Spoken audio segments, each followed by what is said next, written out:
할렐루야. 네. 방송 하나 둘 셋. 앰프가 습도에 굉장히 예민해서 나왔다 안 나왔다 비가 많이 오니까 찬양 율동하는 걸 보고 주일학교 부장이 장그림하고 중고등 부장이 권사님이 나와서 했으면 더 은혜로울 뻔했는데 괜찮아요?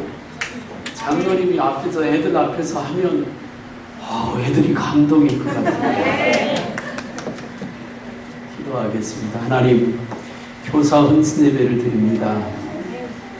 세상의 일들은 보수가 따르고 대가가 있지만 하나님 앞에 주신 교사로서의 사명은 하늘의 상급이 있습니다. 설사 그것이 없다 해도 우리에게 주신 사명이니 이 사명을 기쁨으로 감당케 하여 주옵시고 교사들의 헌신과 눈물과 땀을 받으셔서 중고등부도 주일학교도 영적으로 성숙해서 주님을 닮아가는 은혜가 이번 수련회와 성교학교를 통해서 있게 해 주옵소서. 오후 예배도 주님이 말씀을 통해서 역사하실 줄로 믿고 예수님의 이름으로 기도하옵나이다. 아멘. 한번 따라합시다. 성숙한 교사가 되자. 비 오는 어느 날 어떤 소녀가 새 우산을 가지고 학교에 갔습니다. 수업을 마친 뒤 우산을 챙기는데 소녀의 새 우산을 다른 학생이 가져가 버렸어요. 그리고는 망가진 우산 한 개만 남아 있었습니다. 어린 소녀는 울음을 터뜨렸어요. 우는 소리를 듣고 선생님이 아이를 찾아가서 묻습니다. 왜 우느냐고 그랬더니 자기 새 우산을 가져갔기 때문에 그렇다고 말합니다. 선생님은 자기 우산을 아이에게 쥐어서 보냈습니다. 다음 날 소녀의 어머니는 선생님께 우산을 갖다 드리라고 편지와 함께 메모지와 함께 선생님에게 갖다 주었습니다. 고맙다고. 그런데 선생님은 메모지를 다시 써서 우산을 돌려보냈어요. 그리고 메모지에 이렇게 썼습니다. 아이가 평소에 착하고 바르게 생활하기에 우산 한 개 정도는 선물을 해도 괜찮습니다. 아이는 선생님이 주신 우산을 들고 여기저기 자랑하며 좋아서 어쩔 줄 몰라 했습니다. 선생님의 작은 마음 씀씀이가 소녀에게 큰 감동으로 전해졌고 소녀의 장래 희망은 어느새 초등학교 선생님이 되었습니다. 그 아이는 입에 이런 말을 달고 살았습니다. 나는 선생님을 닮은 선생님이 되고 싶어. 이 아이가 자라서 나중에 훌륭한 좋은 선생님이 됐답니다. 근데 이와 반대의 얘기가 있습니다. 세상을 떠들썩하게 했던 지존파 부모 김기환에 대한 얘기입니다. 어려서부터 집이 몹시 가난해서 미술 시간에 크레파스조차 준비하지 못했습니다. 그때마다 담임 선생님은 두 눈을 부릅뜨고 김기환에게 이렇게 말했습니다. 도대체 이번이 몇 번째야? 그렇게 소리를 칩니다. 집안 형편이 어려워 아무 말도 못하는 그에게 선생님은 다시 머리를 세게 쥐어가 박으면서 다음부터는 훔쳐서라도 준비물을 가져와 라고 소리를 치고 야단을 쳤습니다. 창피를 당한 김기환은 이때부터 무엇이든지 필요할 때마다 도둑질과 강도질을 반복했습니다. 그로부터 17년 후에는 살인 강도로 사형 언도를 받게 되었습니다.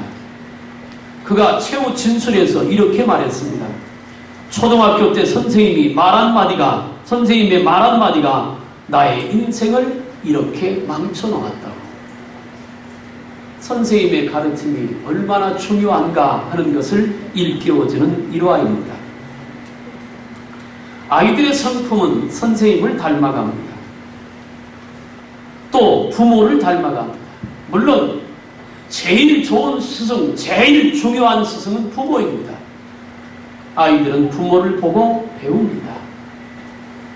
부모를 보고 세상 살아가는 것을 배우고 부모를 보고 사람들을 대하는 것을 배웁니다.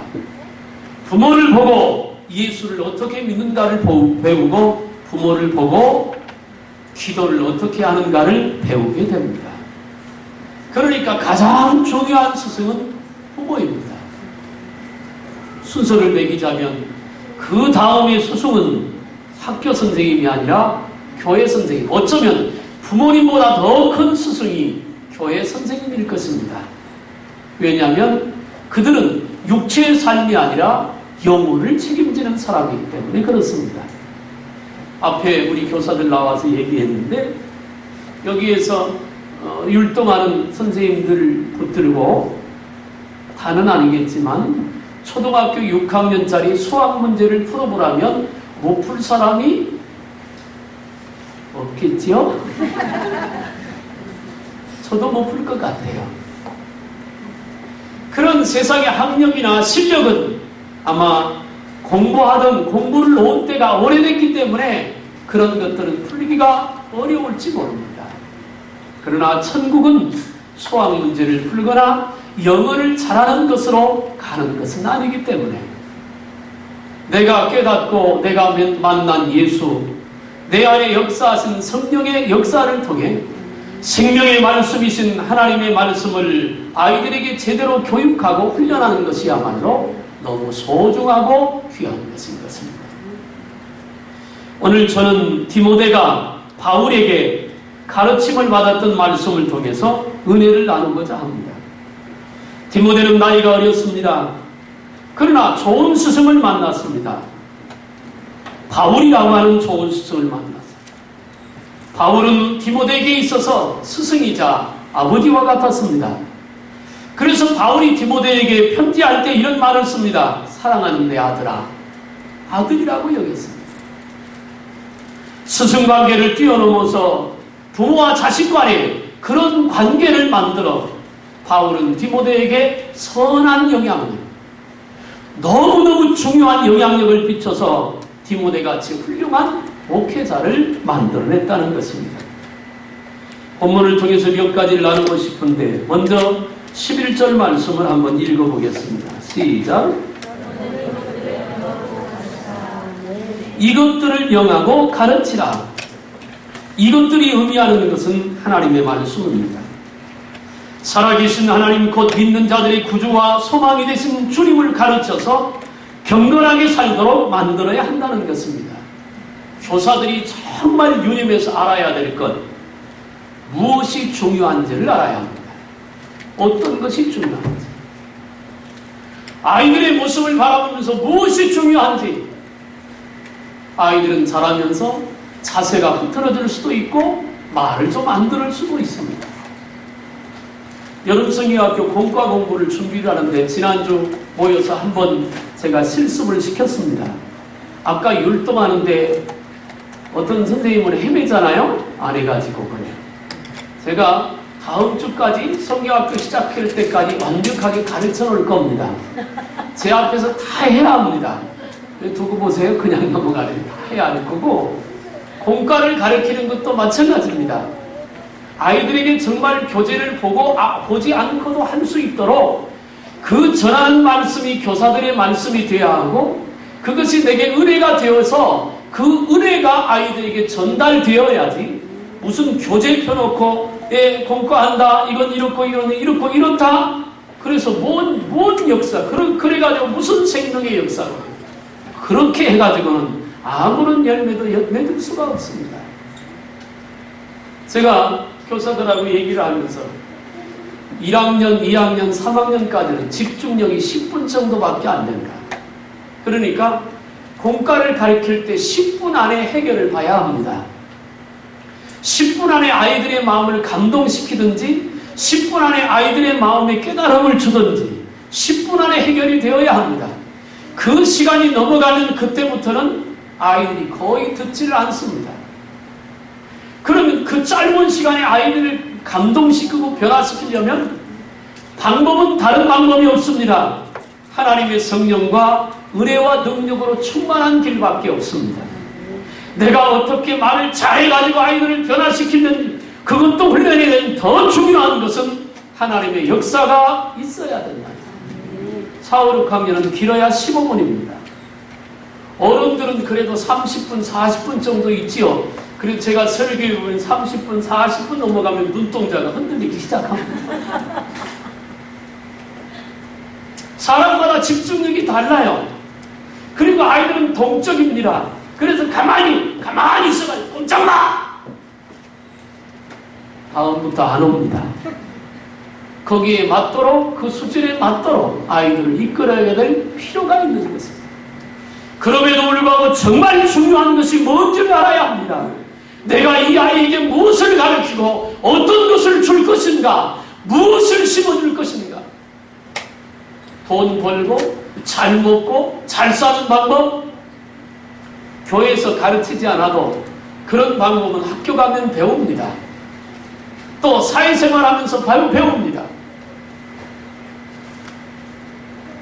어떤 목사님이 새로 교회에 부임해가지고 제법 큰 교회인데 설교를 첫날 했답니다.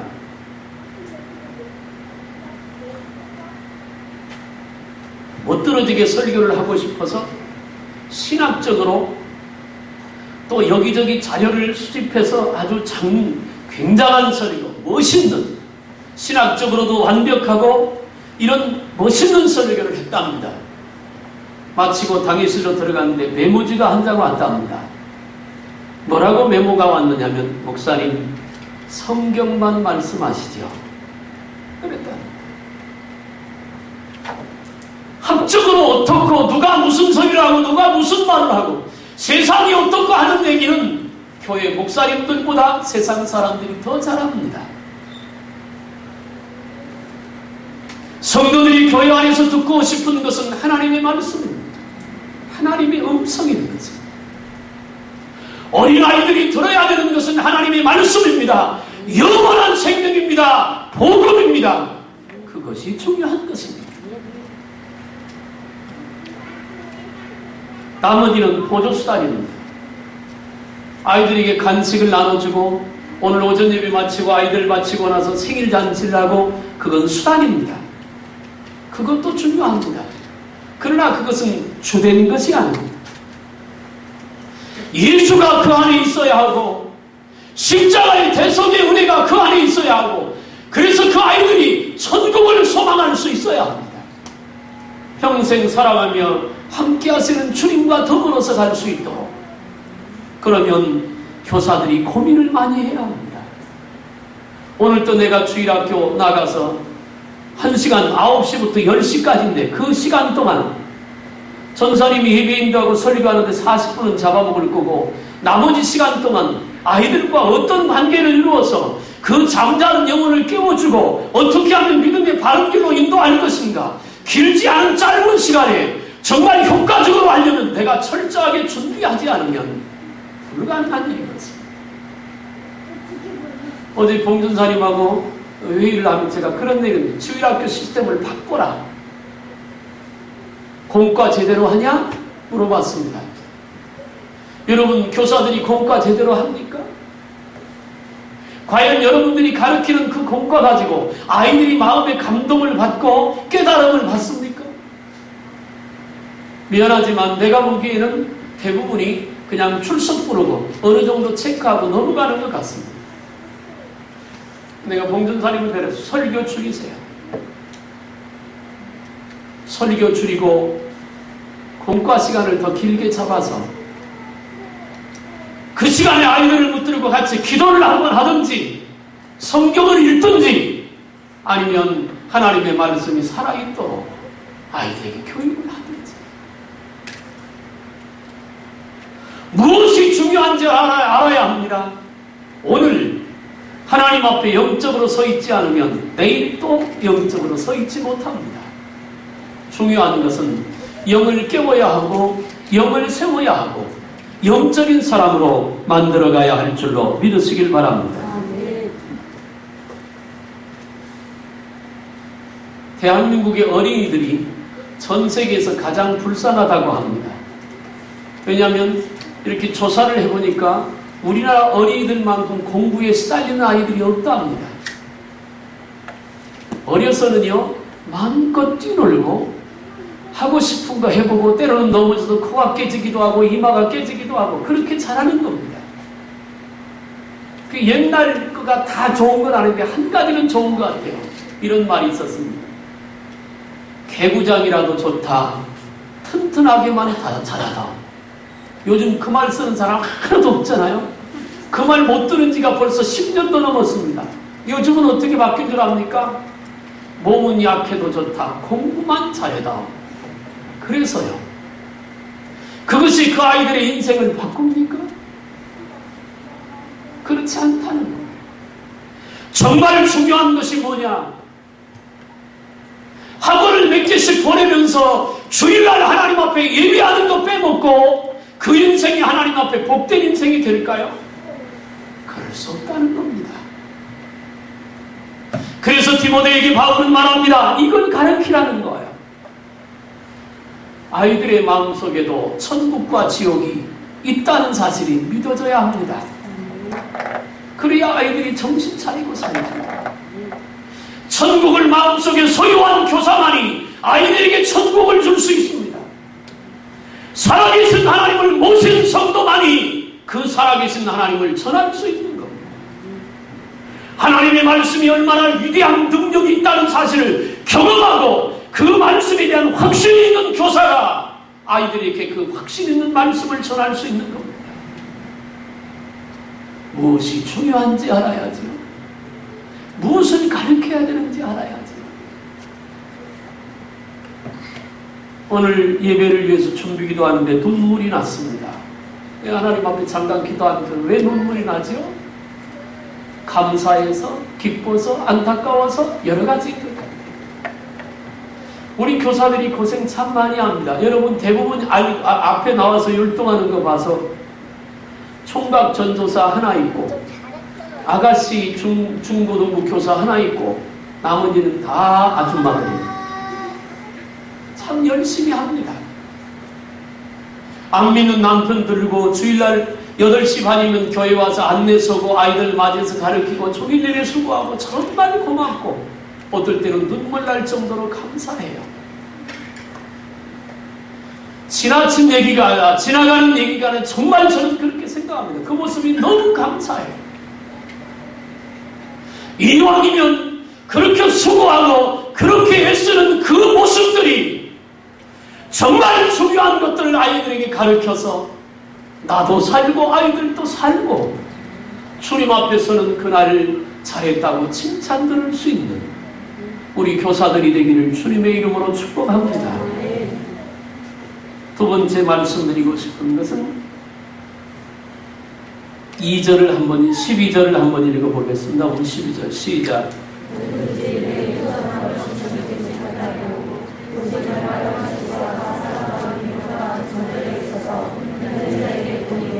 아멘. 본이 되는 교사가 되기를 주님의 이름으로 축복합니다. 본이 되어야 합니다. 아까도 얘기했지만 천국이 그 안에 있으면 천국이 보여집니다. 예수님이 선생님들 마음속에 계시면 아이들은 선생님 마음속에 있는 예수님을 봅니다.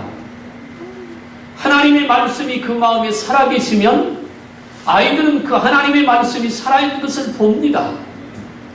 여러분 가르치는 교육이 있잖아요. 너희는 이렇게 해, 이렇게 해, 이렇게 해. 가르치는 교육보다 100배 이상의 효과를 보이는 교육은 본을 보이는 겁니다. 내가 천국의 삶을 살면 천국이 있다고 말하지 않아도 천국의 삶을 삽니다. 하나님 살아계시다고 하는 믿음을 갖고 살면 내 삶을 통해서 하나님의 살아계심이 보여주니까 아이들은 그렇게 말하지 않아도 그렇게 믿습니다. 본을 보인다는 것이 너무 중요합니다. 학교의 선생님들은 가르치면 됩니다. 천안에 목사님 한 분이 백석문화대학에 강사로 나갑니다. 몇 년째, 한 5년, 지금 5년, 6년째 교수로 가서 강의를 하는데 물어봤어요. 목사님 뭘 가르칩니까? 그랬더니 기독교 윤리를 가르친다고. 일반 대학생들에게 기독교를 그건 필수 과목이라 모두가 다 듣는다 그래요. 그럼 내가 얼마나 힘드냐 그랬더니 피시굿은 너무 쉽답니다. 왜냐하면 매년 학생이 바뀌니까 매년 그것만 가르치면 되니까. 근데 속으로 공짜네. 그래 속으로 대놓고 이게 욕하니까 똑같은 걸 가르치니까 당신이 어떻게 사는가는 중요하지 않아요. 가르치면 되니까. 그런데 교회 주일학교 교사는 그것과 다릅니다. 생명이 있어야 생명을 줄 수 있고 사랑이 있어야 사랑을 나눌 수 있습니다. 은혜가 있어야 은혜를 나눌 수 있고 십자가의 대속의 능력이 있어야 그 능력을 가지고 영혼을 살려냅니다. 본이 되는 겁니다. 기도하는 본을 보이는 아이는 기도하지요. 그래서 목사님들마다 특징이 있잖아요. 여러 가지 특징이 있습니다. 근데 그 목사님들이 성도들을 어떻게 이끌어 가느냐는 연합 집회를 해보면 보입니다. 딱 보여요. 아, 저 교회는 저게 강점이네. 이게 보입니다. 왜? 그 밑에서 배웠으니까. 여의도 순복음교회 출신 목사님들은 설교하는 소리를 들으면 90% 이상은 조용기 목사님 억양입니다. 나는 흉내도 못 내겠네. 그리스도라고 하는 말을 그리도 이렇게 얘기합니다. 그리도께서 거기 출신들은 다 그렇게 배웁니다. 닮아요. 아마도 우리 교회 성도들한테 큰사랑교회 목사님 설교 흉내 내보라고 하면 비슷하게 하는 분들 많을 겁니다. 예전에 한번 그런 적이 있습니다. 성탄절날 하는데 목사님 설교를 흉내내겠다고 어떤 청년 회장이 와서 하더라고요. 배꼽 잡고 웃었습니다. 나도 그렇게 하는 줄 몰랐어요. 본을 보여야 합니다. 말로 가르치기보다 행동으로 보이십시오. 여러분의 삶으로 보여야 합니다. 그래야 아이들이 변합니다. 교사의 권위는 외부적인 치장이나 장식이나 연령이나 연륜에서 나오는 것이 아닙니다. 교사의 권위는 삶에서 나오는 겁니다. 한 영혼이 실족되면 그 실족한 영혼을 가슴에 부여잡고 또 쫓아가고 또 찾아가서 만나고 그들을 일으키는 그 간절함, 한 영혼을 사랑하는 마음, 그 모습을 보고 아이들은 생각하는 겁니다. 우리 선생님이 나를 그렇게 사랑하는구나. 그러나 나오지 않는다고, 안 나온다고 했다고 그냥 포기해버리고 관심이 없으면 아이들은 뭐라고 속으로 생각하는 줄 압니까? 내가 그래도 그렇겠네. 사랑이 없네. 그래서 목사도 전도사도 교사도 삶으로 본을 보여야 합니다. 최선을 다해야 하는 것입니다. 결과는 하나님께 맡기지만 우리가 할 수 있는 한 최선을 다해서 영혼을 사랑하고 안 되면 때로는 금식도 하고 안 되면 때로는 밤을 새기도 하고 안 되면 때로는 아이들 앞에 무릎을 꿇을 수도 있어야 합니다. 왜? 그 영혼 살려야 됩니다.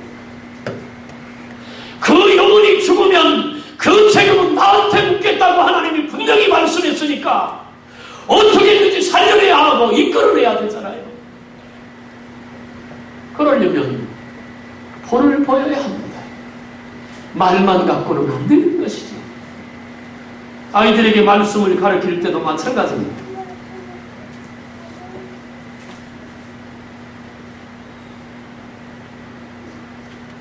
한 어머니가 아들을 데리고 인도의 유명한 간디를 찾아갑니다. 선생님, 제 아이가 사탕을 너무 많이 먹어 이가 다 썩을 지경입니다. 아무리 타일러도 소용이 없습니다. 그런데 제 아들은 선생님 말씀이란 무엇인지 다 듣습니다. 그러니 이 아이에게 말씀 좀 해주세요. 사탕 먹지 말라고. 간디는 그 어머니에게 이렇게 말했습니다. 한 달 후에 오면 그때 내가 말하겠습니다. 그리고는 이 어머니와 아이를 돌려보냈습니다.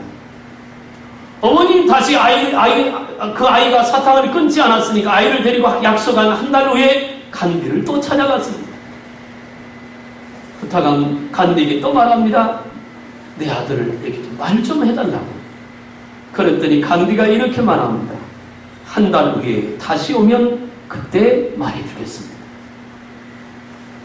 말 한마디 하는 게 뭐 그렇게 힘들다고. 어머니는 뾰루퉁이가 그래도 어쩔 수 없이 다 돌아갔습니다. 한 달 후에 다시 찾아갔습니다. 그랬더니 간디가 이 아이를 붙들고 뭐라고 하는 거니? 얘야, 지금부터 사탕을 먹지 말라. 그날부터 사탕을 끊었습니다.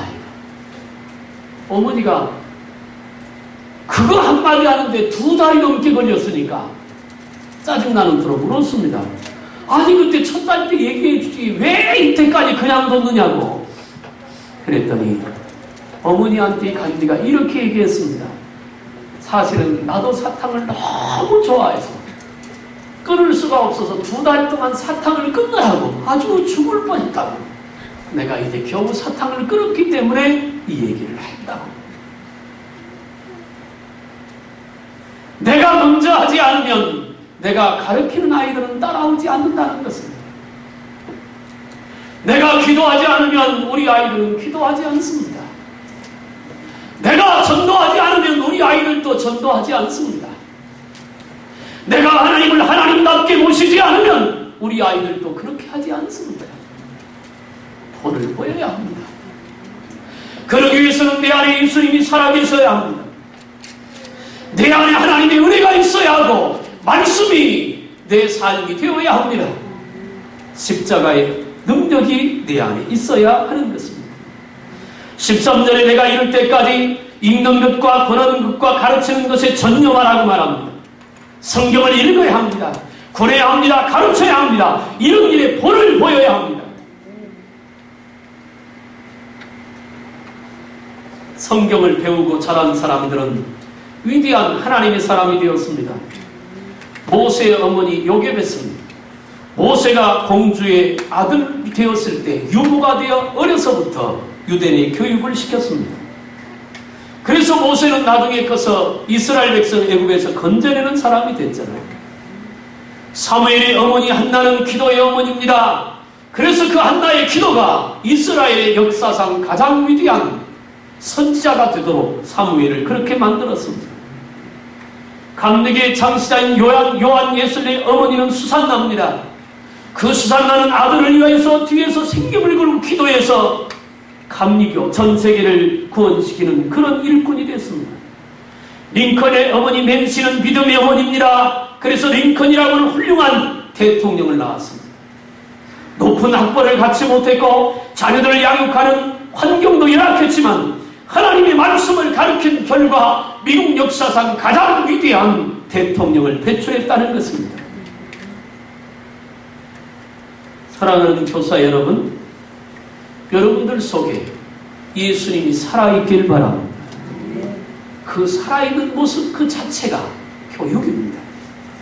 그것이 전도고 그것이 생명입니다. 세 번째는 15절 말씀을 한번 읽어보겠습니다. 15절 시작.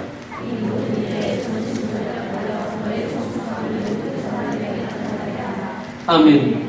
모든 일에 전심전력하여 너의 성숙함을 모든 사람에게 나타나게 하라. 여러분, 아이들은요 선생님을 봅니다. 성도는 목사를 보지요.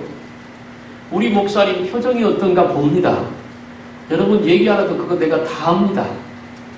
오늘 아침에 예배인 들어나오는데 우리 목사님 표정이 어떤가 살핍니다.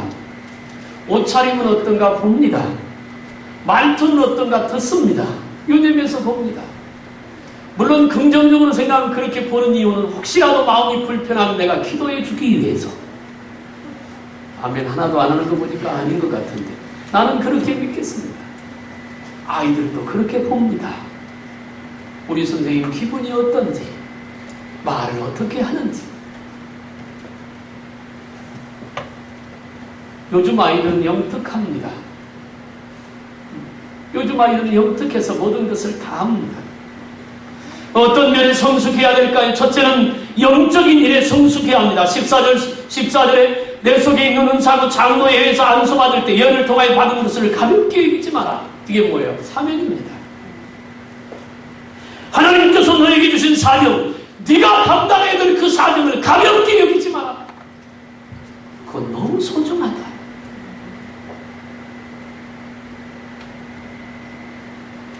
나는 우리 교사들이 영적으로 성숙하길 바랍니다.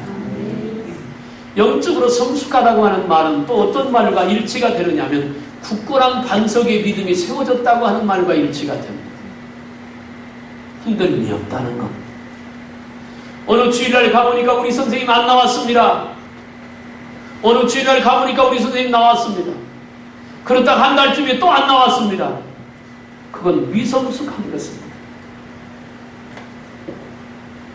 아이들 앞에 떳떳할 수 있도록 세상에 여러 가지 일들이 많지만 그런 일에 영향받지 않도록 믿음으로 그것들을 이겨나가고 다스려갈 수 있도록 환경과 형편과 조건에 지배받는 것이 아니라 오히려 그것들을 다스려가고 지배해갈 수 있도록 그런 영적인 성숙이 우리에게 필요한 줄로 믿습니다. 두 번째 성숙함은 뭐냐면 따라합시다. 전심전력하라. 최선을 다하는 말. 아이들을 돌볼 때 적당히 하지 마십시오.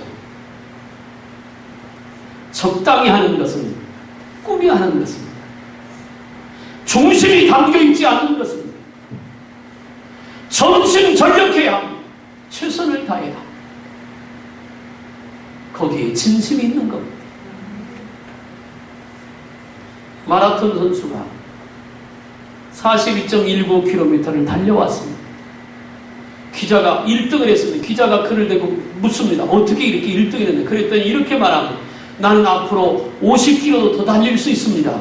그 마라톤 선수는 1등은 했지만 칭찬받을 짓은 하지 않았습니다.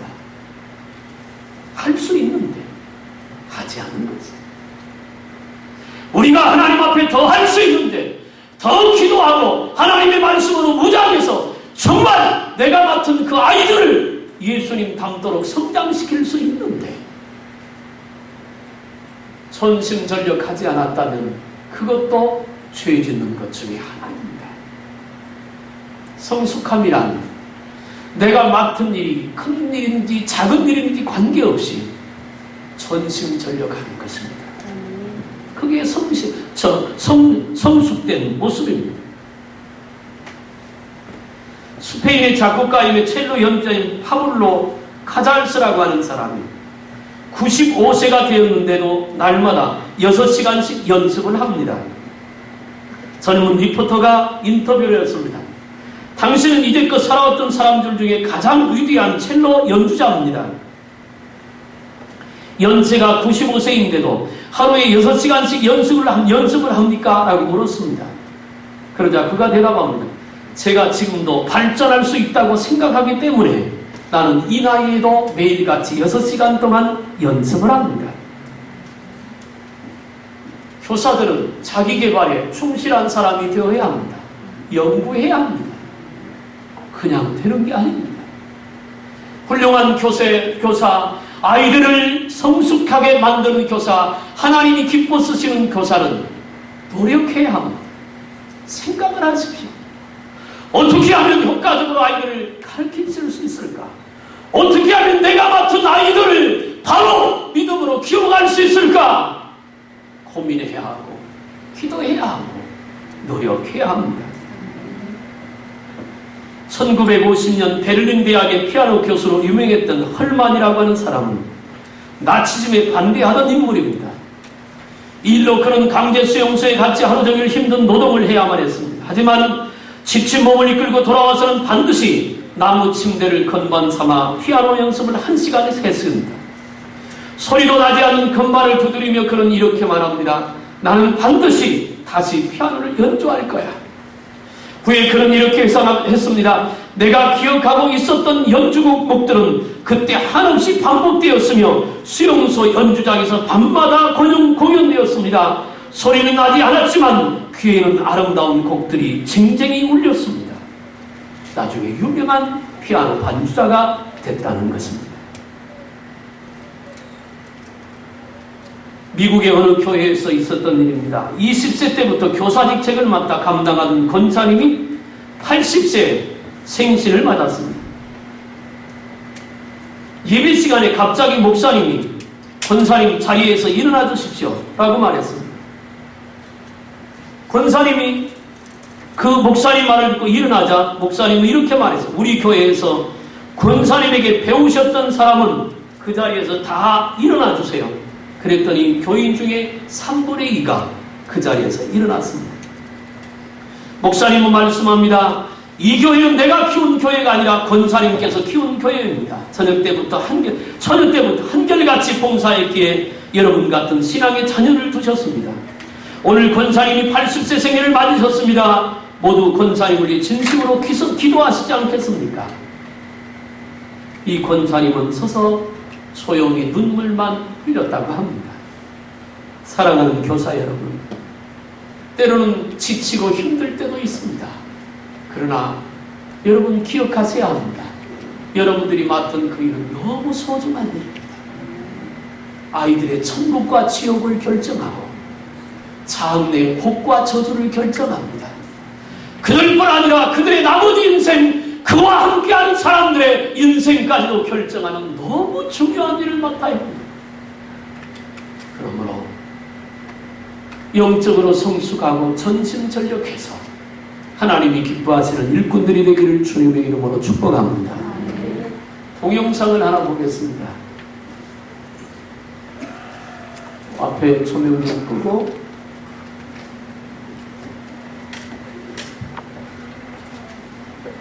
서치를 꺼야 됩니다.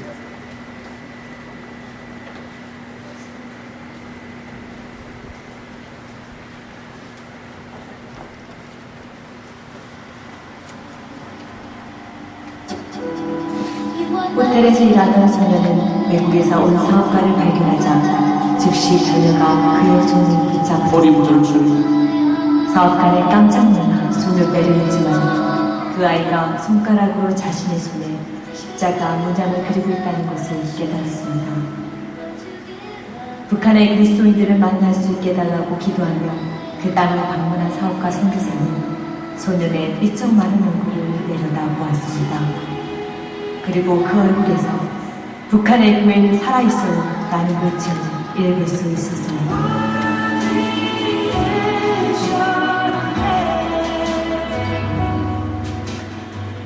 다음날 선교사는 소년을 은밀히 만났습니다. 선교사는 소년의 아버지가 믿음을 지키다가 몇 해 전에 투옥되었다는 사실을 알게 되었습니다. 그로 인해 소년의 가족들은 정부의 양학적인 대우를 받아 말할 수 없는 고통을 겪어왔고 생존을 위해 끼니를 구걸해야 했습니다. 더욱이 그 해는 가뭄이 심해 북한 전역의 수많은 백성들이 심각한 영양실조로 죽어가고 있었습니다.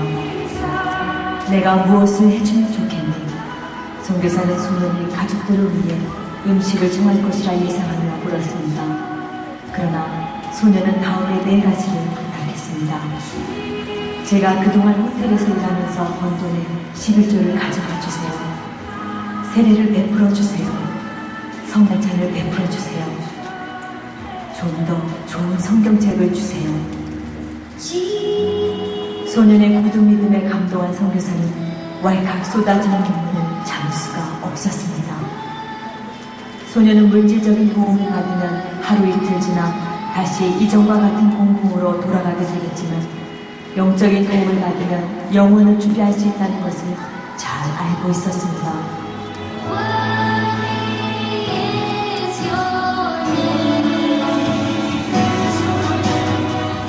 많은 사람들에게 원하는 것과 필요한 것은 전혀 다른 별개의 것입니다. 그들이 원하는 것은 그들에게 가장 필요한 것이 아니고 거꾸로 그들에게 가장 필요한 것은 그들이 원하는 것이 아닙니다. 이로 인해 너무도 많은 사람들이 좌절하게 되는 것입니다.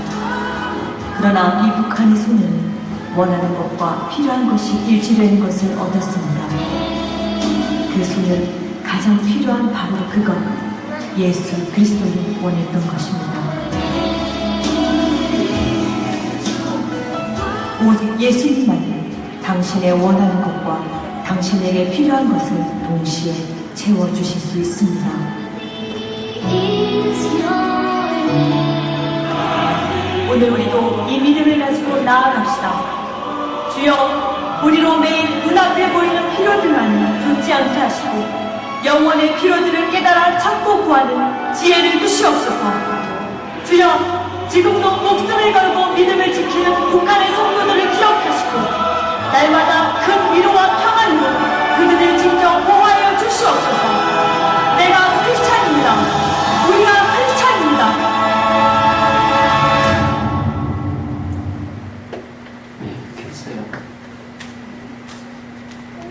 북한의 그 소년이 그 기업가에게 원했던 것은 예수님입니다. 우리 아이들이 원하는 것도 예수 그리스도십니다. 그 예수님을 줄 수 있는 교사들이 되십시오. 그것이 하나님이 가장 기뻐하는 것입니다. 기도하겠습니다. 살아계신 하나님 아버지, 우리 교사들을 축복해 주옵소서. 힘들게 애쓰고 노력하고 수고합니다. 이왕 하는 수고와 힘듦이 풍성한 열매를 거둘 수 있도록 우리 안에 그리스도 예수로 충만하게 채워 주옵소서. 그래서 내가 맡은 아이들에게 예수를 나눌 수 있고 예수를 보여줄 수 있고 예수를 말할 수 있도록 복을 주옵시고 하나님 앞에 충성하고 헌신하는 땀과 눈물을 들으시고 가정과 가족과 인생을 주님이 책임져 주시옵소서. 예수님의 이름으로 기도하옵나이다.